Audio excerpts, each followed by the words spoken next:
Mummy, there she is. Favor. My princess. I missed you so much. I missed you too. Every single day. I promised I'd come back for you. And today, I told you years ago. Your tears wouldn't last forever. Look at you now. Can we go home now? Hello there, princess. You are so beautiful, little girl. What's your name? My name is Favor. Favor. That's a beautiful name. Where are your parents? That's my mummy. Is she my daughter? No, she's my daughter. The little girl you rejected became the greatest blessing of my life. The departure hall of the international airport was filled with travelers rushing from one gate to another. Suitcases rolled across the polished floor. Flight announcements echoed through the building. Among the crowd stood a confident young Nigerian woman dressed in a navy blue suit. Beside her, an elderly woman who was smiling with tears in her eyes.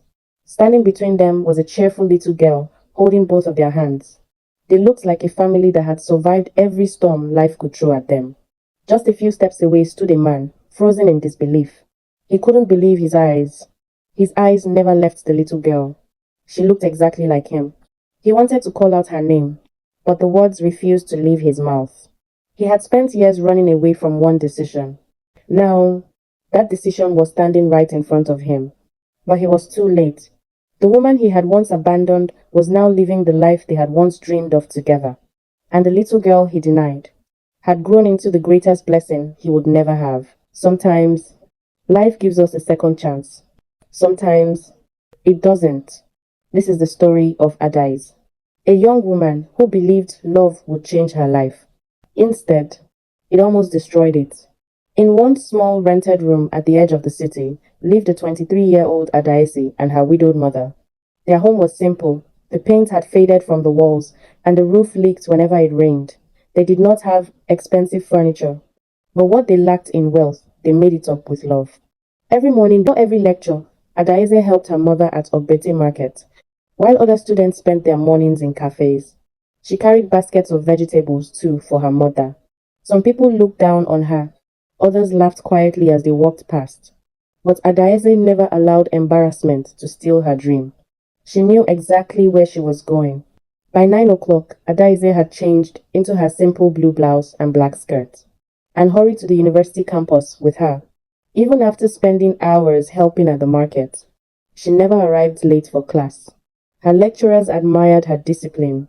Her classmates admired her intelligence. Few of them knew the sacrifices hidden behind her smile. That afternoon, the sky suddenly grew dark. Heavy cloud appeared. Students rushed out of classrooms, hoping to reach home before the rain began.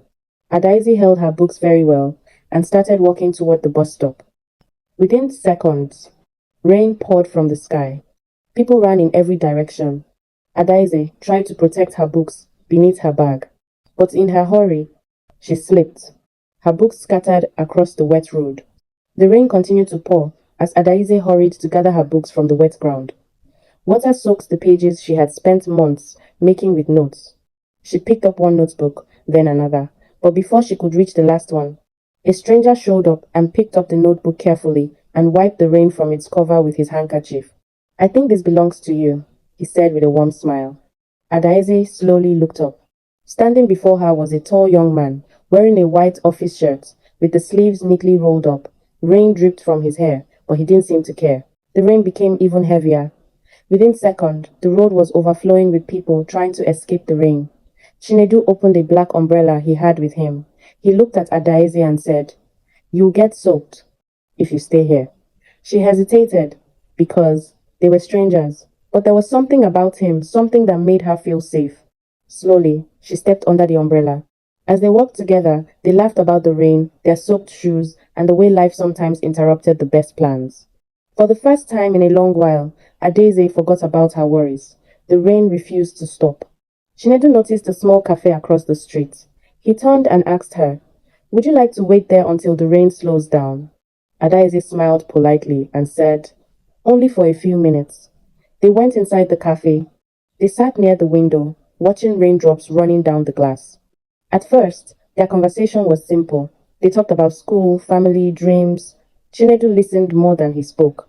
He admired Adaize's determination for success, and she, on the other hand, admired how respectful he was.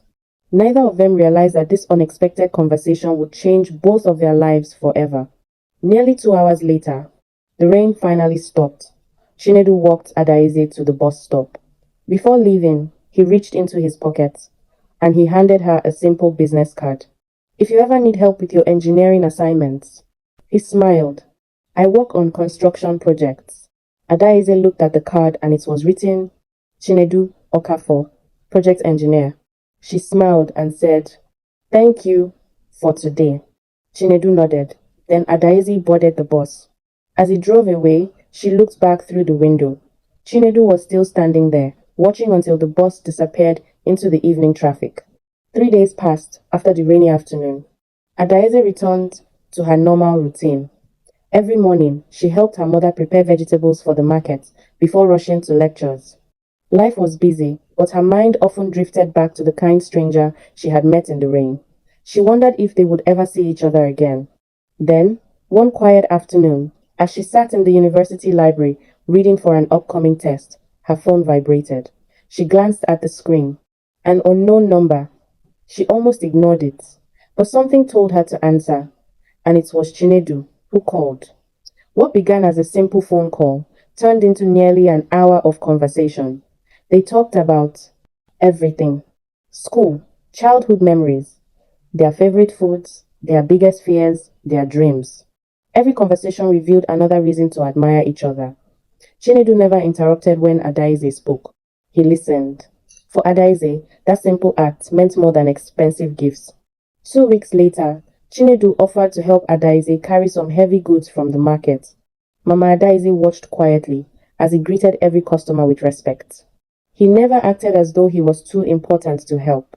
When business slowed down, he picked up an empty basket and began arranging vegetables without anyone asking him. Mama was impressed. She had seen many young men, but this one seemed different. A few days later, Chinedu invited Adaize to a quiet garden restaurant. Beside it is a small lake. It wasn't the most expensive place in the city, but it was peaceful. They talked for hours. They laughed until the waiter reminded them the restaurant was about to close. Chinedu looked at Adaize with complete sincerity. There was something he wanted to say, something he had been feeling since the day they met in the rain. After dinner, they walked slowly along the lakeside. Chinedu stopped walking for a moment. He gently took Adaize's hand. His voice was calm. "I'm not perfect," he said, "but if you allow me into your life, I promise I will always stand beside you." Adaize's heart started beating very fast. She had never felt so certain about anyone. She believed every word he said. Without knowing it, she had just trusted a man who was carrying a secret big enough to destroy everything. Weeks turned into months. What began as an unexpected friendship slowly grew into something deeper. Every morning, Chinedu found a reason to call Adaize before she left for school. Every evening, no matter how busy work became, he made time to see her. Sometimes they met for dinner. Sometimes they simply sat together in a quiet park, talking about life. They laughed over little things. They encouraged each other through difficult days. Before long, they could no longer imagine life without one another. Chinedu became a familiar face in Adaize's home. Every Sunday after church, he visited with fresh fruits or groceries. He never arrived empty-handed. But more importantly, he never treated Mama Adaize with anything less than respect. They talked for hours about family, hard work, and faith. Mama watched him closely.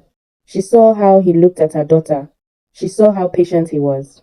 She saw how carefully he listened whenever Adaize spoke.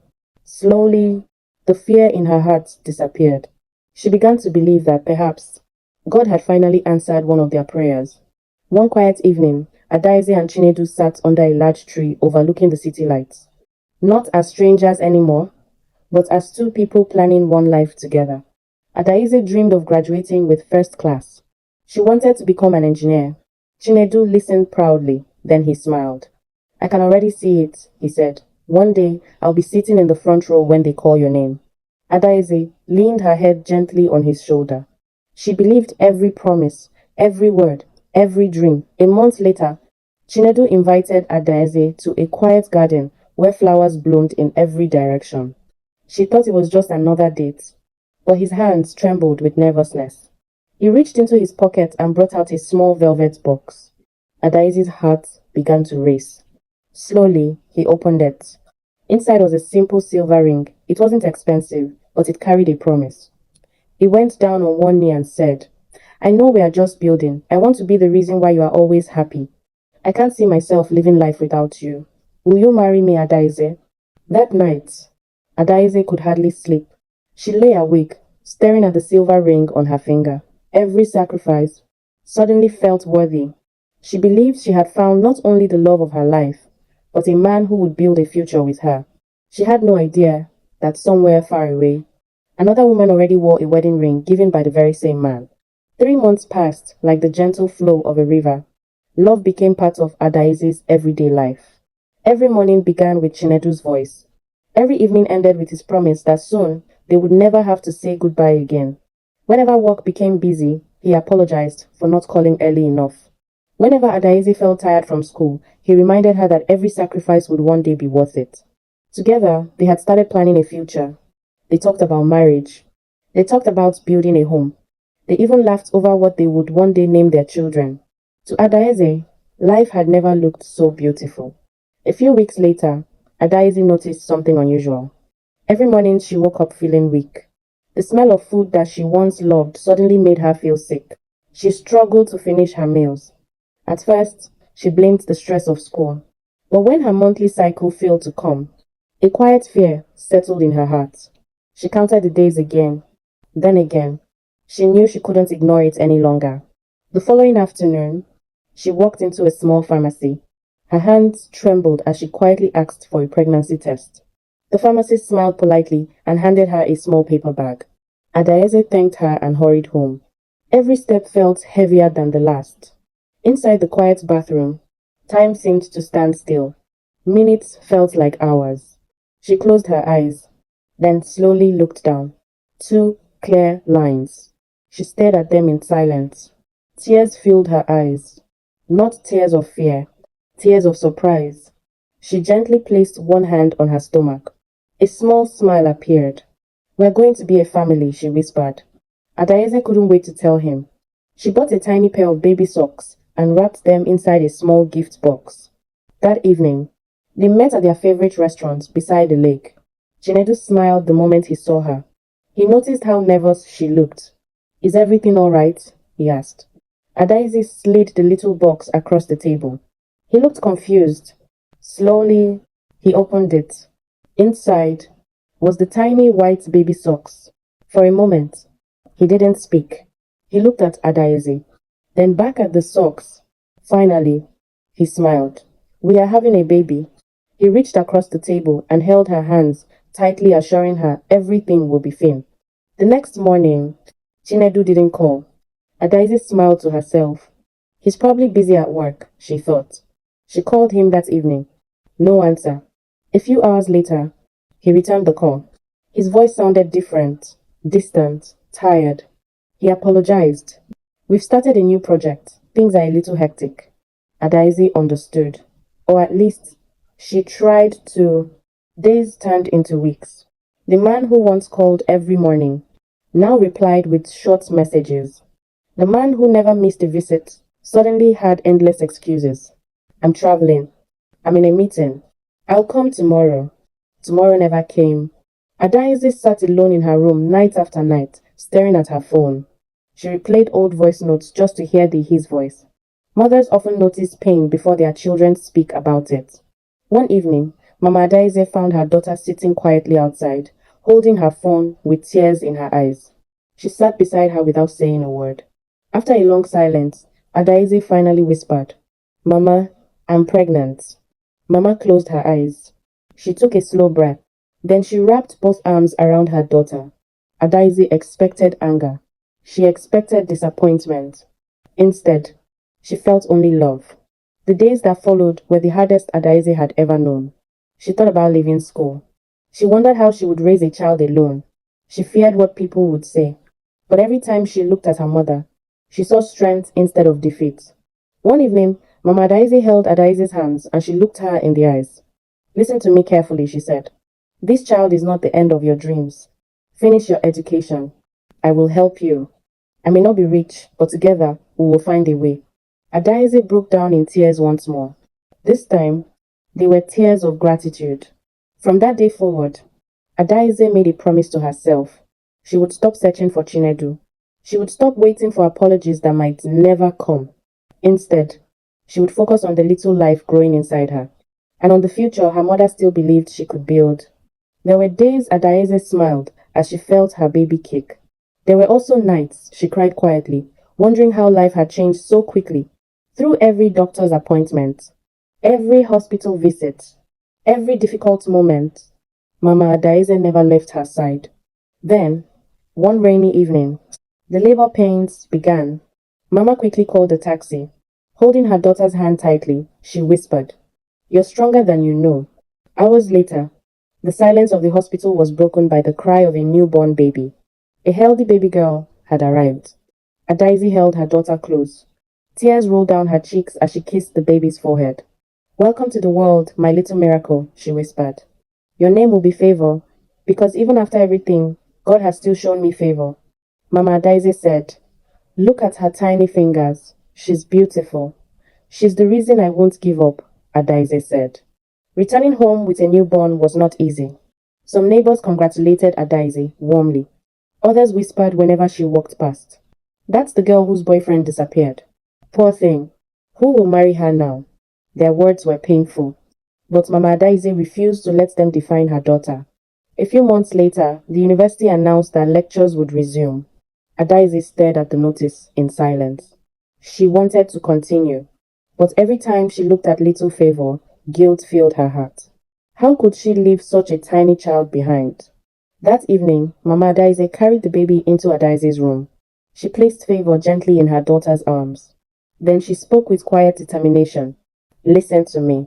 If you stay home now, one mistake will destroy 2 generations. Go back to school. I'll take care of my granddaughter. One day she'll understand why her mother had to leave every morning." Adaeze shook her head through tears. "Mama, you've already sacrificed so much." Mama smiled. A mother's love doesn't count the cost. The following Monday, Adaeze packed her bag, arranged her books. She stood at the front door, where little Favor slept peacefully. Adaeze kissed her tiny forehead again and again.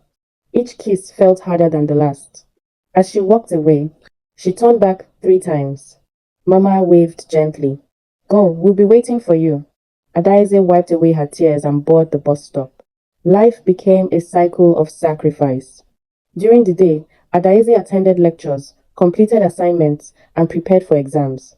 In the evenings, she hurried home to spend time with Favor. When the baby finally slept, Adaeze stayed awake studying until late into the night. There were evenings when she fell asleep over her textbooks. There were mornings when she woke before sunrise to start all over again. She was exhausted. But every time she wanted to quit, she looked at a photograph of Favor, and she kept going. 4 years passed. Favor grew into a bright, cheerful little girl. She loved running into her mother's arms whenever lectures ended. One sunny afternoon, final examination results were posted on the university notice board. Students rushed forward, searching for their names. Adaeze stood frozen. Then she saw it. Adaeze Okeke, first class honors. Tears blurred her vision. She ran all the way home. Bursting through the door, she hugged Mama Adaeze tightly. "Mama, we did it!" Little Favor jumped happily around them, laughing without fully understanding why everyone was crying. Mama Adaeze said, "I told you your story wasn't over." "No, Mama, it was just beginning," Adaeze happily said.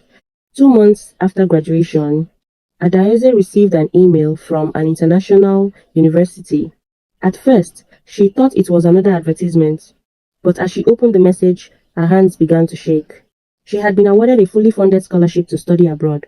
Tuition, accommodation, living expenses, everything had been covered. She read the email 3 times before she believed it. Then she fell to her knees in gratitude. Mama Adaeze looked up from the kitchen. "Adaeze, what happened?" Adaeze couldn't speak. She simply handed her the phone. Mama adjusted her glasses and slowly read the email. Then tears rolled down her cheeks. The email says, Congratulations! We are pleased to offer you a fully funded scholarship to pursue your master's degree in civil engineering in the United Kingdom. Tuition, accommodation, travel expenses, and living costs will be fully covered. Joy exploded. The years of sacrifice had finally begun to bear fruit. Mama, I got it, Adaeze said, crying happily. I got the scholarship. Mama Adaeze hugged her, title. I told you, God never forgets those who refuse to give up. Little Favor, jumping excitedly. Mommy is going to fly in an airplane. Adaeze laughed through her tears. Yes, my princess. And one day, you'll fly with me. The scholarship was everything Adaeze had prayed for. But it also brought a painful decision. She would have to leave Nigeria. She wanted to take Favor and Mama Adaeze immediately. But the scholarship required her to settle in first before applying for family relocation. The night before her flight, the house was unusually quiet. Her suitcase stood beside the door. Every item inside represented years of sacrifice. Her certificates, her passports, her dreams. Little Favor sat on the bed holding her mother's hand. She didn't fully understand what was happening. She only knew that Mommy was going away. Adaeze smiled gently, hiding the ache in her heart. She promised herself that this goodbye would not be forever. It would be the beginning of a new future for all of them. Favor. Mommy, will you come back? Adaeze knelt and hugged her. I will always come back for you. And when everything is ready, you and Grandma will come and live with me. Mama Adaeze said to her, Don't worry about us. Go and shine. We'll be waiting for the day you call us. The plane landed just before sunrise. As Adaeze stepped out of the airport, a cool breeze greeted her. Everything looked different.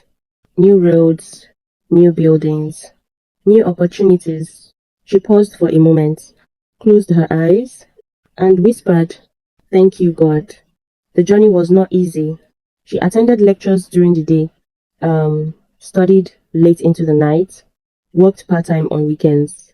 Every paycheck was carefully saved. Every assignment was completed with excellence. Every challenge reminded her why she could never give up. 2 years later, Adaeze graduated with distinction. Within months, she secured a position at a respected engineering company. Her life had completely changed.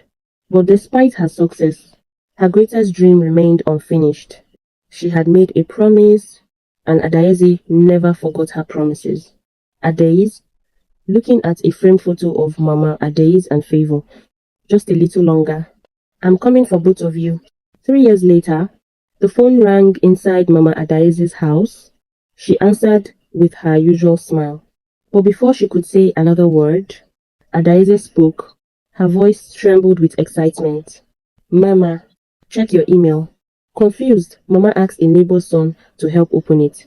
There it was. 3 airline tickets, 3 approved visas, and 1 simple message. It's time to come home, to our new home. Mama Adaeze covered her mouth. Tears rolled down her cheeks. Little Favor jumped around the room. We're going to see Mommy. A few weeks later, the arrival gate opened. Adaeze stood waiting with flowers in her hands. She searched every face coming through the doors. Then she saw them, Mama Adaeze and Little Favor, now old enough to run into her mother's arms. They embraced tightly. Years of sacrifice, years of waiting, years of hope, all met in one unforgettable moment. Favor called her mommy with excitement. Mommy, my princess, Adaeze happily responded. Mama Adaeze to Adaeze, you kept your promise. Adaeze, holding her mother's hands. No, Mama, we kept our promise. 5 years later, Adaeze stood on the balcony of her beautiful home. Favor, now a confident young girl, played happily in the garden.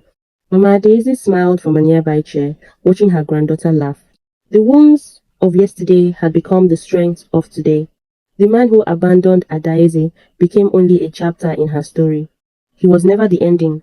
The ending was written by courage, by sacrifice, by faith, and by a mother's love. Sometimes life breaks your heart, not to destroy you, but to make room for a future greater than you ever imagined.